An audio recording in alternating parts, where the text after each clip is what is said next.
the explainer.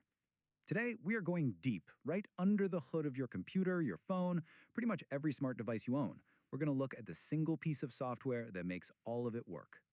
So, let me start by asking you a question.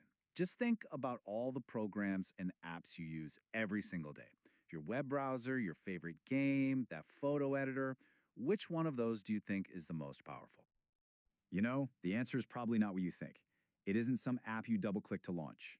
No, the most powerful software is the one that's always running, working its magic completely in the background. It's the silent, tireless manager that makes everything else possible.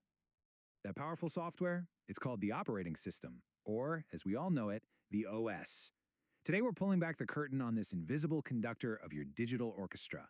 It's the essential bridge that connects you, the user, to the incredibly complex hardware humming away inside your machine. Okay, so here's our game plan. We'll start with what this invisible conductor actually is. Then we'll get into the 5 core jobs it's always juggling. After that, we'll see how different orchestras need different kinds of conductors, and how you can choose the right one for you. And finally, we'll see the whole performance come together. All right, first up, let's really get a handle on what the OS does at its core.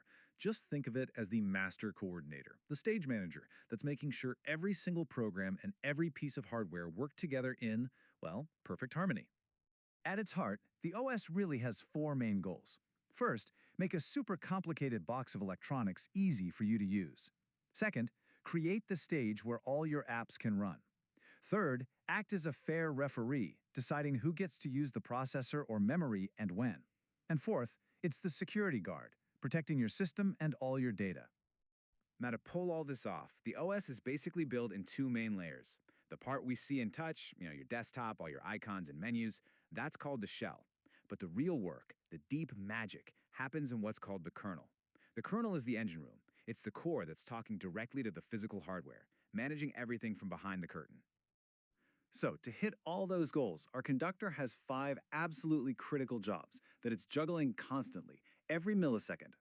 These are the core functions that prevent total digital chaos and keep the whole show running smoothly. So these 5 jobs are process management, memory management, file system management, device management, and of course, protection and security. Each one of these is a massive job on its own, so let's break them down. First up, process management. A process is just a fancy word for any program that's currently running. The OS has to decide which of these programs gets to use the computer's brain, the CPU, at any given moment. It's like the conductor pointing from the violins to the trumpets, making sure every single musician gets their moment to play their solo. Next on the list, memory management. Your computer's RAM is kind of like the stage itself. The OS has to give each running program its own little space on that stage, making absolutely sure that your web browser doesn't accidentally wander over and mess with your word processor's stuff. It makes sure every musician has their assigned seat and doesn't trip over anyone else. The third job is managing all your files. This is like the orchestra's entire library of sheet music. The OS organizes everything, all your documents, photos, everything, into folders and files. It keeps track of where every single piece of data is stored, so when a program needs something, it can find the exact right page in an instant. Then you've got device management. This is how the OS talks to all the physical stuff you plug in. Your mouse, your keyboard, your printer. It uses these tiny bits of software called drivers that basically act as translators. It's the conductor giving a very specific cue to the percussion section to hit the cymbals at the exact right moment. And finally, number 5. And this one is so critical. Protection and security. The OS is basically the bouncer at the stage door. It checks your password, it manages permissions, and it makes sure no unauthorized programs or people can get on stage and mess up the whole performance. It's the system's ultimate security guard. Okay, so you wouldn't use a symphony conductor for a little jazz quartet, right? It's the same idea here. Different kinds of computers and tasks need very different kinds of operating systems. Not all conductors and not all orchestras are created equal. So let's look at 2 key approaches. Multi-programming is all about pure efficiency. If one program is waiting for something, the CPU instantly switches to another task, so no time is wasted. But a multitasking OS, which is what you and I use every day, is all about creating the feeling of doing everything at once. It switches between apps so incredibly fast that it seems like you're browsing the web, listening to music, and writing an email all at the exact same time. It's an illusion, but it's a really good one. Sometimes, though, timing is everything. A hard real-time OS is for stuff where a millisecond delay means catastrophic failure. Think about a car's airbag or a missile guidance system. The response has to be perfect every single time. Then you have a soft real-time OS. This is for things like streaming a movie. If there's a tiny delay, the video might buffer for a second. It's annoying, but it's not a disaster. Timing is important, but not life-or-death critical. And there are other specialized types too. You have old-school batch systems, which were built just to chew through a long list of jobs with no human involved. You have multiprocessing systems, which are all about raw power, using multiple CPUs to get things done faster.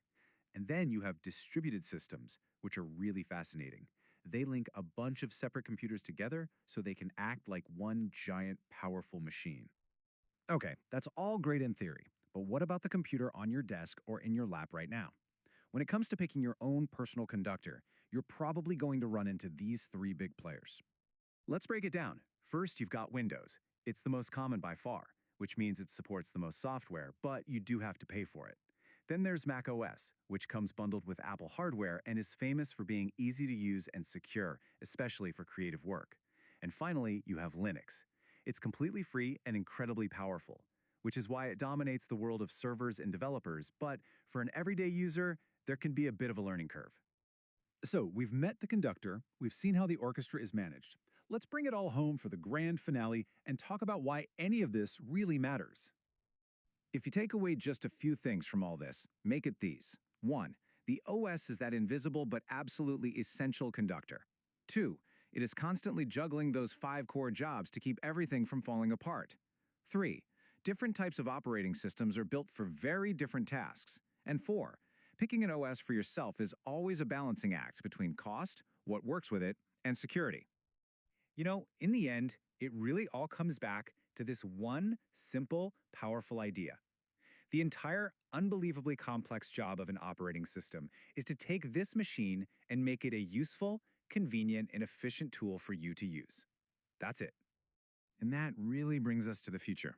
As our phones, computers, cars, and even our coffee makers all get connected, these digital orchestras are becoming huge and way more complex.